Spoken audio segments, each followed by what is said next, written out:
अंशवत से जवाब दीजिए भाई। अब यहाँ पर ठीक है, तुष्टीकरण की राजनीति का ही आरोप यहाँ पर लगातार लगा रहे हैं, और वही पक्ष जनता आज की चाहे जेनजीज जानना चाहिए उनको भी कि आखिर वंदे मातरम में जो कटनी जो छटनी हुई है, जो उसके 4 स्टैंजाज अलग किए, उसके पीछे वजह क्या रही है, आप लोगों ने क्या किया, किसे खुश करने के लिए किया, ये सब आना चाहिए देश की जनता के सामने। पूजा जी, वंदे मातरम वो गीत, वो नारा है जिसने हमारी आजादी की जो वो लड़ाई थी उसकी लौ को जीवित रखा। और 1905 में अपने वाराणसी के अधिवेशन में हमने इसको जो है स्वीकार किया, और तब से लेकर आज तक अपने सभी अधिवेशन, अपने सारे कार्यक्रमों में स्थापना दिवस पर हम लोग इस गीत को जब गाते हैं तो हम उस आजादी की लड़ाई की जो वो लौ है उसको जीवित रखते हैं। लेकिन आज हमें वो लोग ज्ञान दे रहे हैं जिन्होंने आजादी के समय इसको स्वीकार नहीं किया। उन्होंने 1924 में जब आरएसएस की स्थापना हुई थी उस समय पे उन्होंने इससे ही मेल खाता हुआ नारा बनाया, वो गाना बनाया उन्होंने, नमो सदा वत्सले। क्यों? क्योंकि जब वंदे मातरम हम गाते हैं तो हमें लाठी पड़ती है अंग्रेजों की, जब हम वंदे मातरम गाते हैं तो हमारी आजादी के संग्राम को वो जीवित रखता है, लेकिन वो लाठी को नहीं खा सकते, तो इसलिए उन्होंने दूसरे गीत को अपनाया। आज वो लोग हमें ज्ञान दे रहे हैं। ये वो गीत है, जब बीजेपी जब इस गीत पर सवाल उठाती है तो वो असल में क्या है, राष्ट्र कवि रविंद्रनाथ टैगोर जी पे सवाल उठाती है। क्यों? क्योंकि 1937 में रविंद्रनाथ टैगोर जी ने ही अपने पत्र में नेहरू जी को जो उन्होंने लिखा था उसमें उन्होंने ये साफ कहा था कि आप जो है पहले के ही 2 स्टैंजा को लीजिए। तो अगर वो सवाल उठाती है तो वो राष्ट्र कवि रविंद्रनाथ टैगोर जी पे सवाल उठा रही है। उसके बाद अगर आप जाएंगे तो बंगाल प्रोविंस में जब 1905 में जब वो 2 फाड़ हुए थे, उसके बाद जब वहां पे लड़ाई हुई और जब लोगों ने वहां पे जो है वंदे मातरम का जो उन्होंने वहां पे नारा गाया और अंग्रेजों ने जब उन पे लाठी चार्ज किए तो उन पे लाठी खाने वालों में हिंदुओं के भी नाम शामिल थे। 4 स्टैंजाज अंशवत क्यों हटाए गए थे?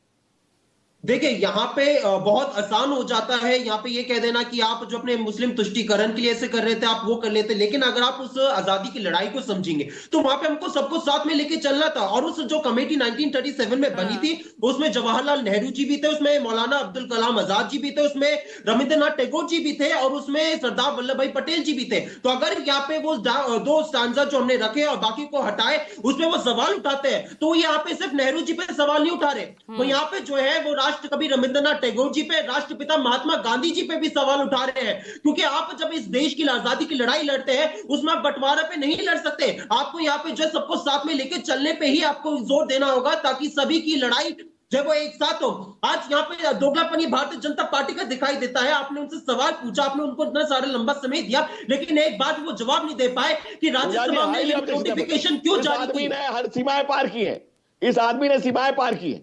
दोगलापनी कौन है? तुम दोगला हो, दोगला हो तुम। अरे क्या हो तुम? राज्यसभा में एक दूसरे को टाइम दीजिए।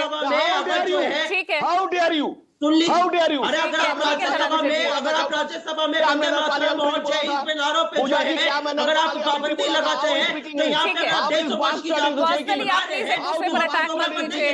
अंशवत और सभी मेहमानों से, अरे आप अपना दोगलापन देखिए। आप यहाँ पे जो है कैसे आप देश को बांटने का काम करें, आप हमारी आजादी की लड़ाई पे जो है प्रश्न चिन्ह लगाने का काम करें। आप जब कहते हैं, जब नरेंद्र मोदी जी कहते हैं कि भैया ये जो गीत था इसे बंटवारे की जो है बुनियाद भी दी थे, तो आप जो है मुस्लिम लीग को समर्थन करते हैं, पाकिस्तान को समर्थन करते हैं। सर की पार्टी है जिसने तुम्हारा अस्तित्व ही मिटा दिया। अरे हमारी वो पार्टी है जिस देश की लड़ाई को जीवित रखा।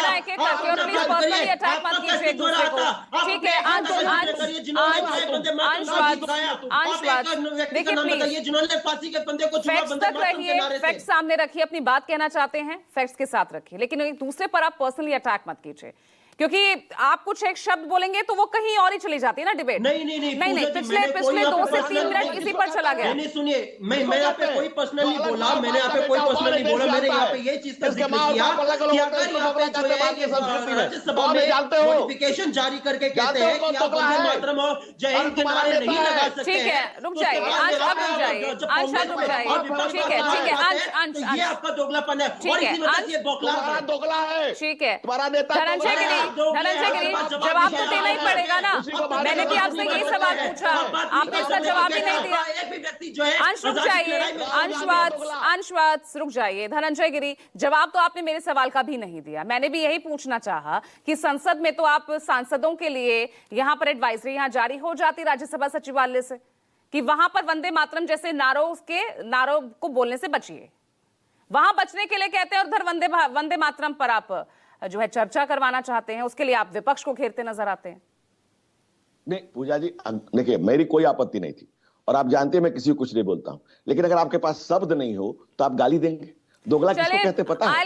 जिसकी मां अलग हो, बाप अलग हो। मैं बेटर वर्ड्स में ड्यूअल स्टैंडर्ड्स, ठीक है, ड्यूअल स्टैंडर्ड्स। राहुल गांधी कह दीजिए, आप दोगला करने से अच्छा कहते कि राहुल गांधी हो क्या, एक के शब्द में क्लियर हो जाएगा। चलिए अब भाई जवाब दीजिए, ये आप घुमाइए मत धनंजय गिरी। व्यक्ति का यहाँ पे नाम नहीं ले सकते। अंश रुक जाइए, शामिल हुआ हो। अंश रुक जाइए, ये तू मैं वाला शो नहीं है ना। अगर आप सवाल किया है ना तो जवाब सुनने के लिए थोड़ा धैर्य रखना पड़ता है। जवाब दीजिए आप इसका, घुमाइए मत इधर उधर। धनंजय जी, पूजा जी मैंने ऑब्जेक्शन सिर्फ एक शब्द पर किया था, इसके अलावा मैंने पूरी बात को ध्यान से सुना। Why these dual standards? हमें ऐसा क्यों लग रहा है? No, this is not a dual standard. I'm using the better not word. at all. Puja ji, pardon.